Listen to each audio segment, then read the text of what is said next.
Listen, y'all, it is officially Mercury retrograde season. Mercury retrograde is already a season where we reflect upon the past, communication, and we already know, right, that this is the season that the ex returns. But we also have Venus in retrograde, and we also have Chiron in retrograde. So baby, if you have not found closure, and just in general, your ex may return or is going to return. But I want to help you with that. So before I even start this video, right, when it comes to exes or the past, because retrogrades are a past review, have you learned your lesson? It's also a closure, okay? So the cards that fell out for this were karmic purge, because we are going to be talking about karmic relationships, mirror reflections, right? These soul contracts we had with people who were just mirror reflections, and we're going to be talking about soul contracts and set loving boundaries. So before I even start this video, I want to start off on the tone that closure is okay, and it's also okay to see closure without the person being present. 111 as soon as I say that. You could be seeing 555, 111, or 999, or the number 1010. We're closing out these karmic cycles, especially with other people, with this Venus retrograde and with Mercury retrograde.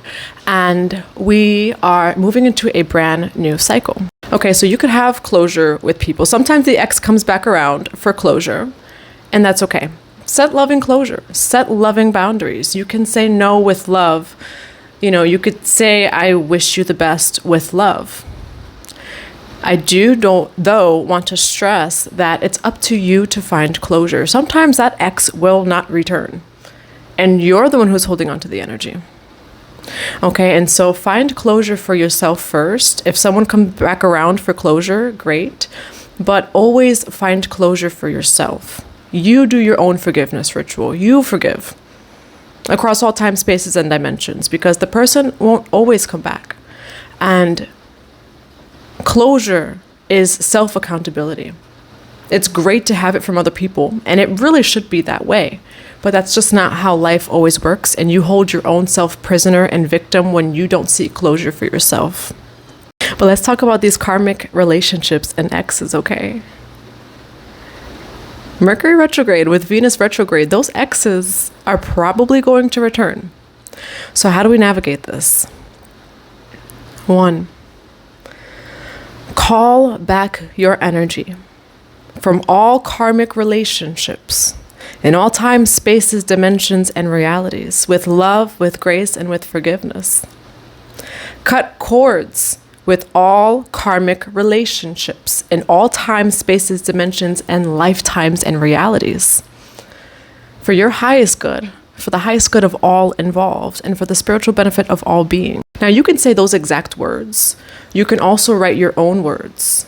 But I do highly suggest you do a forgiveness ritual for yourself. Ho'opono, ho'opono, I'm sorry. Please forgive me. Thank you. I love you. This could be prayer. This could be writing it out, okay? Cutting cords. The best way to cut cords is with forgiveness. There has to be forgiveness across all time, spaces, and dimensions. Now, talking about soul contracts, everyone you meet is a soul contract, okay?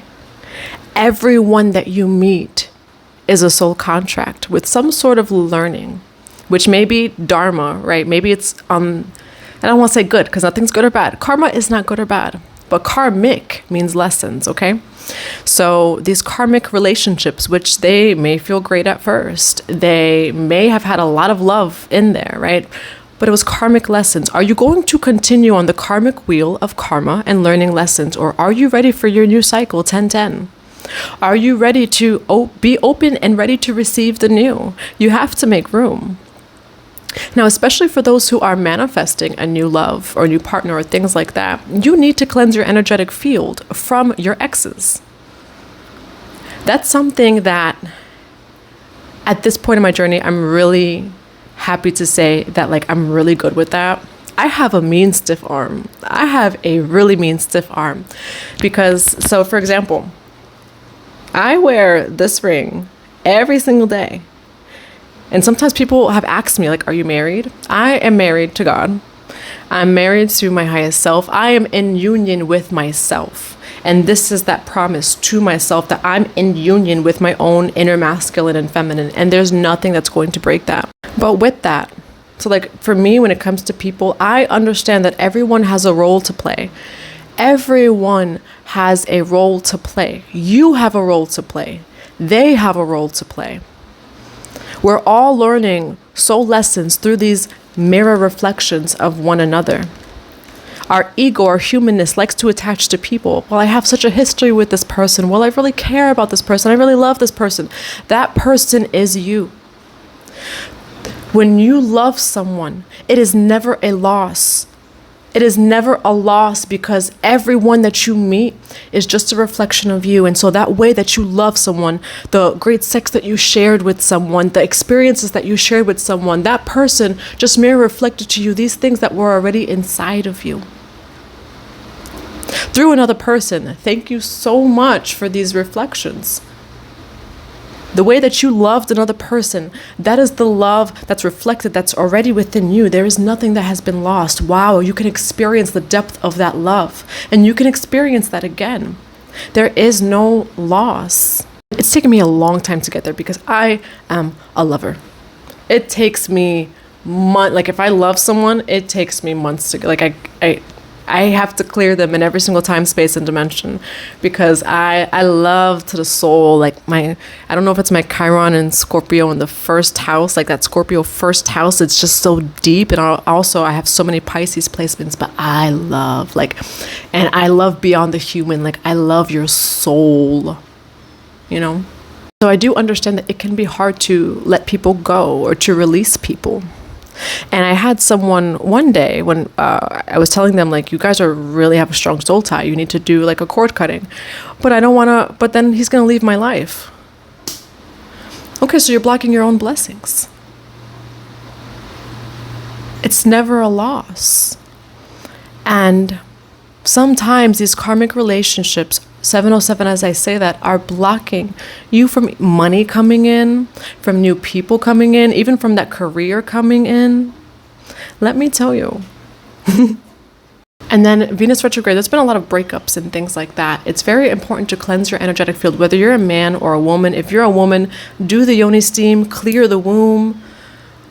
Man or woman, clear that sacral chakra, clear that root chakra from all of the sexual energy that you still have from the other partner, because that's taking up energetic room from your place of abundance, your own place of creativity, because that's where your creativity is stored. It's blocking new and better people from coming into your life. When we are clearing karmic connections, you're not losing anything. You can only gain from releasing a karmic connection. Karmic. Doesn't matter how great it was or the love that you shared, the times that you shared. Karmic purge. These are people that you were meant to learn lessons with, no matter what it felt like. And you can never lose anything by releasing a karmic connection, and we're never any separate. And so it's releasing that program and that consciousness of separation, because we're never any separate. Thank you. Next, Ariana Grande voice. And it's hard to get there. It is hard to get there, but it's understanding that we're just never any separate, and understanding that soul contracts and soul lessons, we're just here and have a role to play to reflect something within the other person.